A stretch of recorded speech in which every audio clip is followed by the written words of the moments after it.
So this morning's subject revolves around Asher had requested to talk about how to deal with frustration, and that's a subject that I almost feel like I should do a series on, but we'll see how far it goes this morning.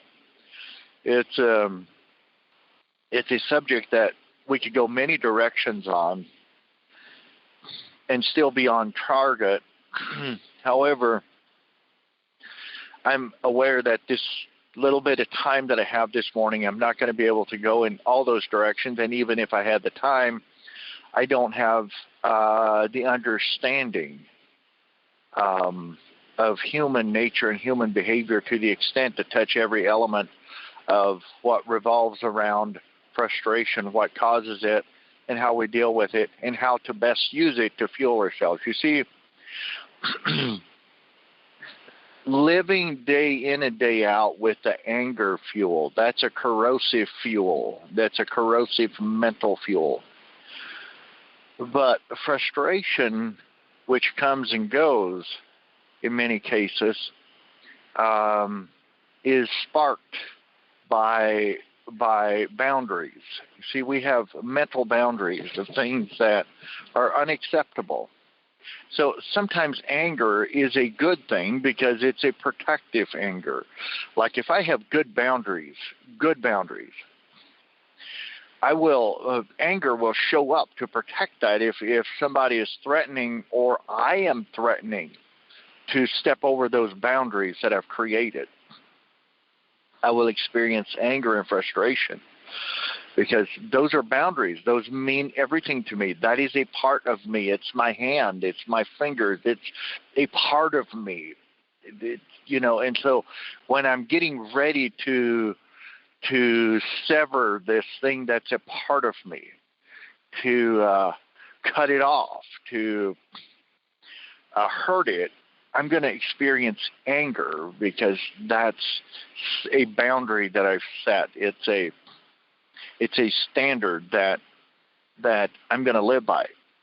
Now, there's a certain meditation teacher that taught this, and it's really interesting. I found it to be very interesting years ago as he was talking about how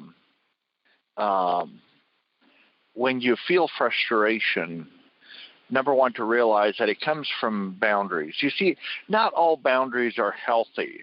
Some boundaries are unhealthy. Some boundaries are ego-driven.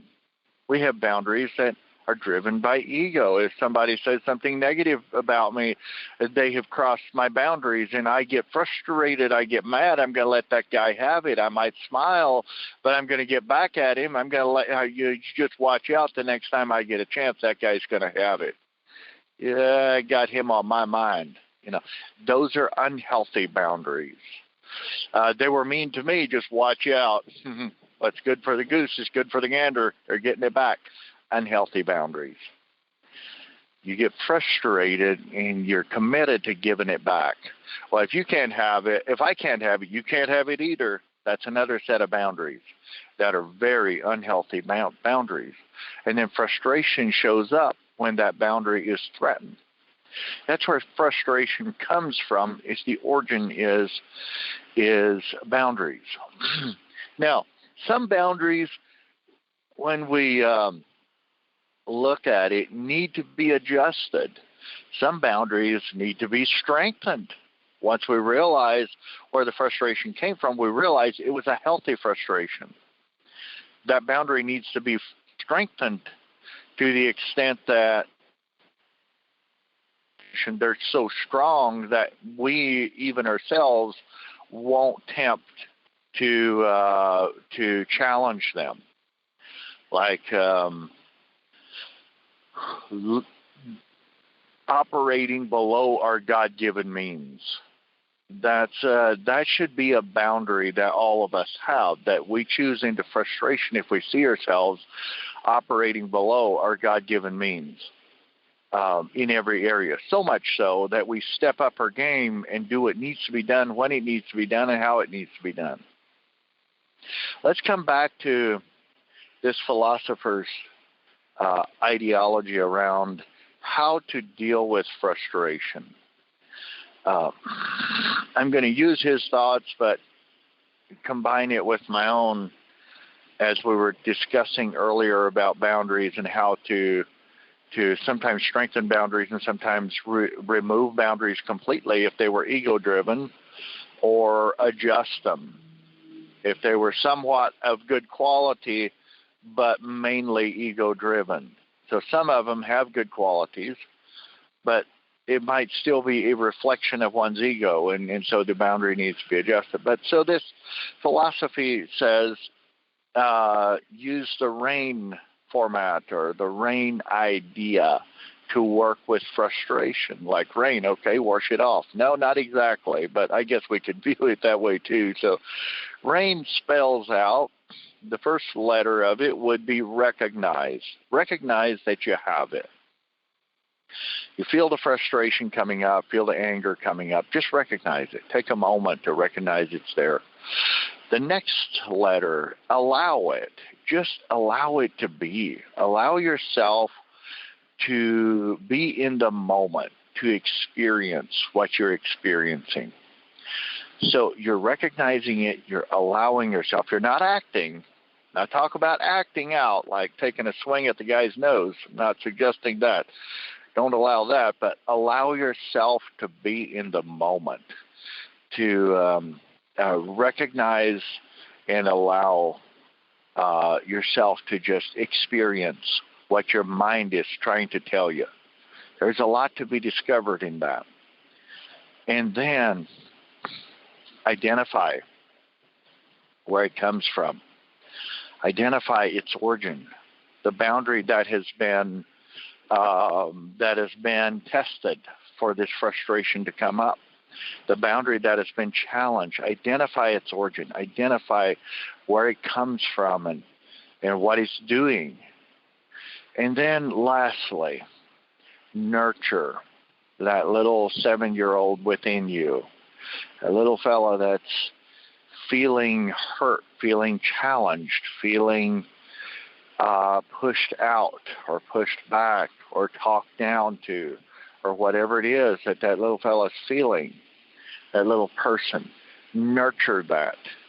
Not from a standpoint of feeling sorry for him, not at all, but sometimes simply identifying it and giving it a comforting moment to recognize it's okay to feel that anger, but we must control it and we must use it in the right place.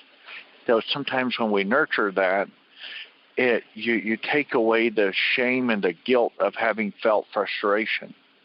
For some of us, when we feel frustration, we have another boundary that says we shouldn't feel frustration. That's a bad person, not a good Christian, not if people knew that I was frustrated, they probably wouldn't like me. I wonder what they would think of me if they knew that I felt frustration and anger sometimes.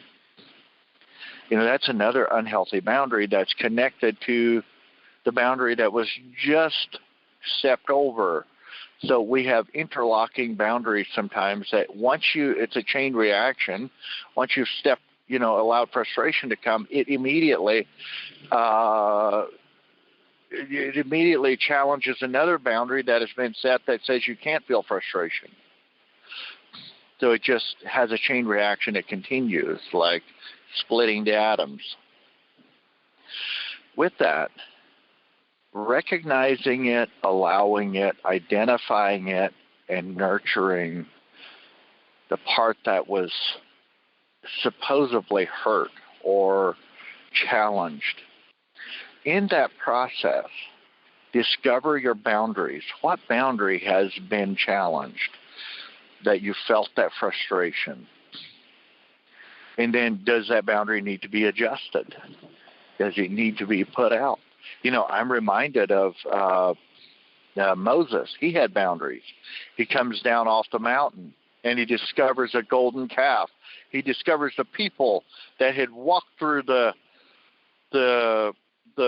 lake, water, river, sea, whatever it was, on dry ground, that have experienced manna falling from the heavens, that have experienced everything that God has done for them, now worshiping a golden calf, saying this is what has led us out of Egypt.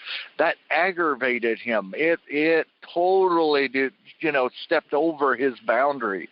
He turned into rage. The guy he was livid. Made him grind all that valuable gold up, grind it up, and drink it. Yes, they had stepped over his boundary. He was not a happy camper at that point in time, and anybody that was a part of what had happened certainly tasted the bitterness of their choice. That was a healthy boundary, a healthy anger. There was nothing wrong with that anger. That was a healthy anger. You should have that anger. Something goes wrong, something happens, you overstep a boundary, you should feel that anger, feel that frustration. You should be able to act in a healthy way to correct what was going wrong, that boundary was invaded or violated in the first place. Whenever that boundary is violated and it's a healthy boundary, you should take healthy action in accordance to the anger that you feel to protect core values. See, that's the next step deeper is our core values is the origin of our boundaries. And so whatever values that we have, but problem is us being ego-driven people, sometimes our what we think is core values are actually not core values. They are ego-driven decisions. Ego loves to have its 5 cents in every boundary that we set, if at all possible. I'm better than that person, or that person's doing better than I am, and they're, after all, not better than I am, but they're doing better than I am, and how is that possible? And then frustration and anger shows up. Now, it's okay to feel frustration and anger in that moment, but it's not okay because of somebody doing better than you. It's okay because you could be doing better. That's really where the anger should be coming from. Not at that person, but angry enough with yourself that you step up and you say, this is it. I'm reminded of this man that lived way below his God-given means, and he was driving an old vehicle, worn-out vehicle, because that's all he could afford. And he came to a seminar years ago, and after he left there, he said, this is it. Never in my life, he had just set a new boundary that day, and that boundary said that he was never going to settle for less again. He was going to have a better home. He was going to have a better vehicle. He was going to have the life that he deserved. He had finally had enough. This is it. I'm not living like this again.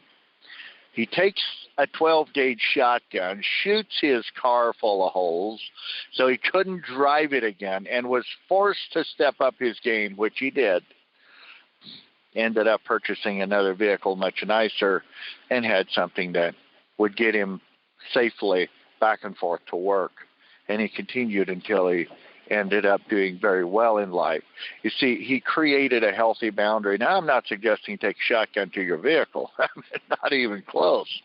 However, that was his way of dealing with the frustration. I would say it might have been a bit immature, but, it worked for him. I don't care how you do what you do, but there's got to be a time in your life where you set a boundary with poverty, with living below your God-given means, and say, this is it. It's over. My ego has no more say in what I think about rejection, what I think about hard work, what I think about overcoming. My ego gets to take the back seat for once in my life. I am doing what I need to do for my future. Yes, people will reject me. Yes, people will talk down on me. Yes, people will. So it is. But they are not creating my future. It's up to me. There's got to be a time where you set a boundary. And good frustration will follow that whenever you violate that boundary or allow somebody else to do it. And you should experience that frustration. So like when it's a healthy boundary and I experience the frustration, I will immediately act, not by hurting someone, but by stepping up my game and doing what I know I can do and do it to the best of my capacity. I want to thank Asher for the request of this particular subject. It has supported me, and hopefully I trust it supported one or two other people as well. With that, guys, if you're listening to this on YouTube, be sure to give me your comments, your thoughts of what you think of it, and maybe some ideas of your own that you'd like to point out. Or if you have another suggestion of a subject to talk about, feel free to put it on here. As well as if you're an innovator or business owner, it may work out for us to interview you on our podcast one day. Thank you, guys. Make it a great day. And do me a favor, as always, remember, don't settle for less than who you are. May God bless you.